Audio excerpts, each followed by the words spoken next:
எல்லாருக்கும் வணக்கம். என் பெயர் Srilakshmi. Give it a thought என்ற சேனல் மூலயமா என் மனதில் தோன்றும் ஒரு சில விஷயங்களை பகிர்ந்துக்கிட்டு வரது என்னுடைய வழக்கம். அந்த வகையில் இந்த வார டாபிக் எக்ஸாஜுரேஷன். பொதுவாக இந்த எக்ஸாஜுரேட் பண்ணி பேசுகிறவங்க நம்மளுக்கு அருகில் இருப்பவர்களோ இல்லை நம்மளாவோ இல்லை நம்ம வீட்லேயோ இது ரொம்ப காமனாக நடந்துகிட்ருக்கிற ஒரு விஷயந்தான்.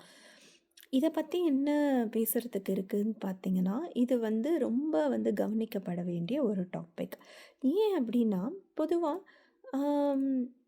யார் இதை எக்ஸாஜுரேஷன் பண்ணுறவங்க யாராக இருப்பாங்க அப்படின்னா, அதிகம் பேசுபவர்களாக இருப்பாங்க.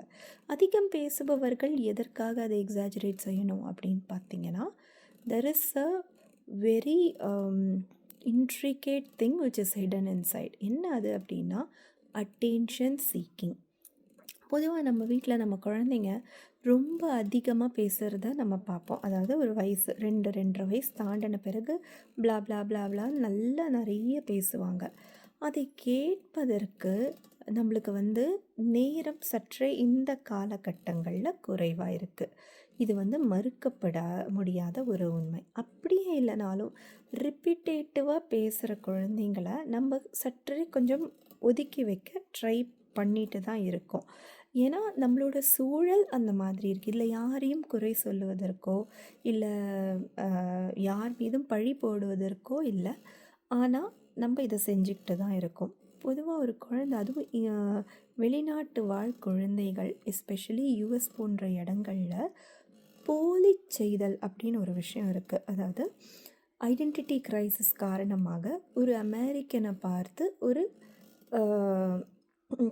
மற்ற நாட்டு குழந்தை அமெரிக்கனாக வாழ முயற்சி செய்யும்போது இங்கே இருக்கிற ஒரு பெரிய குழந்தைங்களோட ஒரு ஹேபிட் என்ன அப்படின்னா, குழந்தைகள் பேசும்போதே கொஞ்சம் ஸ்டக்காகி கொஞ்சம் நிறுத்தி இந்த மாதிரியெல்லாம் நிறைய வார்த்தைகளை போட்டு அது வச்சு தான் குழந்தைங்க பேசுவாங்க.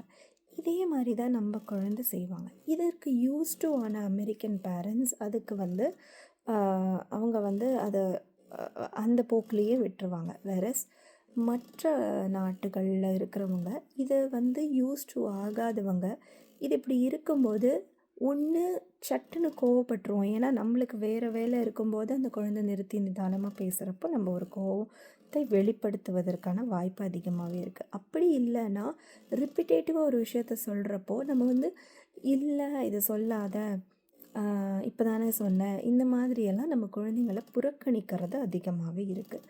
இதன் காரணமாக குழந்தைகள் கற்றுக்கொள்வது தான் எக்ஸாஜுரேஷன்.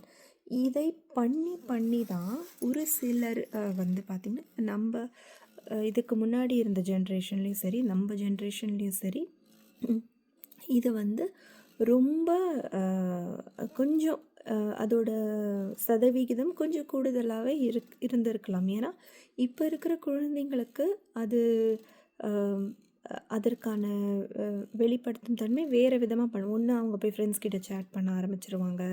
இல்லை இப்போ வந்துருச்சு சாட் ஜிபிடி வரைக்கும் வந்துருச்சு. So they can exhaust themselves somewhere.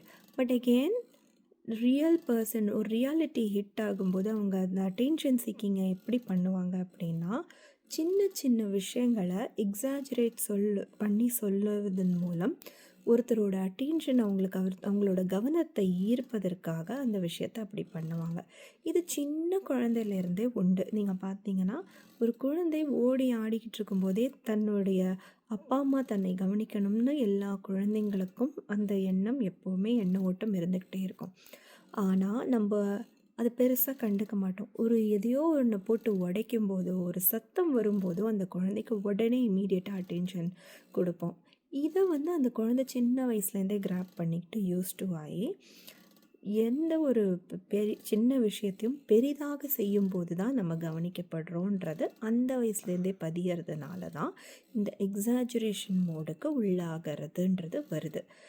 இது நம்மளுக்கு ஒரு காலகட்டத்துக்கு அப்புறம் ஏன் இதை பற்றி நம்ம இப்போ பேசிக்கிட்டு இருக்கோம் அப்படின்னா, பொதுவாக இந்த எக்ஸாஜுரேஷன் சின்ன சின்ன விஷயங்களில் வீட்டுக்குள்ளே நடக்கிற விஷயங்களில் ஒரு பெரிய விஷயமாக இருக்காது. அதை நம்ம கண்டும் காணாமல் விட்டுடலாம். ஆனால் இது எங்கே போய் முடியும் அப்படின்னா, சின்ன சின்ன விஷயங்களை கூட அவங்களால தாங்க முடியாத வண்ணமாக மாறும். ஃபார் எக்ஸாம்பிள், ஒரு பெயின் ஹேண்ட்லிங்கை அவங்களால ப்ராப்பராக ஈஸியாக கடந்து வர முடியாது. அது வந்து ரொம்ப எக்ஸாஜரேட் பண்ணும்போது அவங்கள சார்ந்தவங்க அதை புரிஞ்சுப்பாங்க. அவங்களை சார்ந்தவர்கள் அல்லாது வேறு ஒரு உலகத்துக்கு அவங்க போகும்போது அது ஒரு இரிட்டேட்டிங் நேச்சராக அந்த குழந்தையோ வளர்ந்த குழந்தையோ இல்லை ஒரு அடல்ட்டுக்கோ அது பார்க்கப்படுது.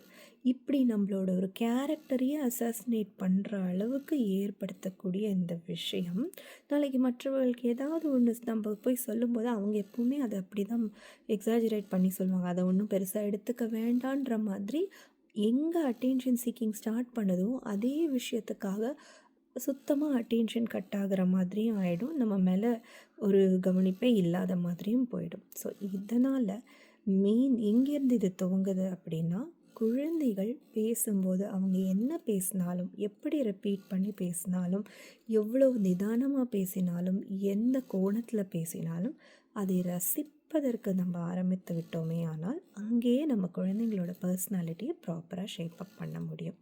மீண்டும் இன்னொரு வீடியோவில் சந்திக்கிறேன். நன்றி, வணக்கம்.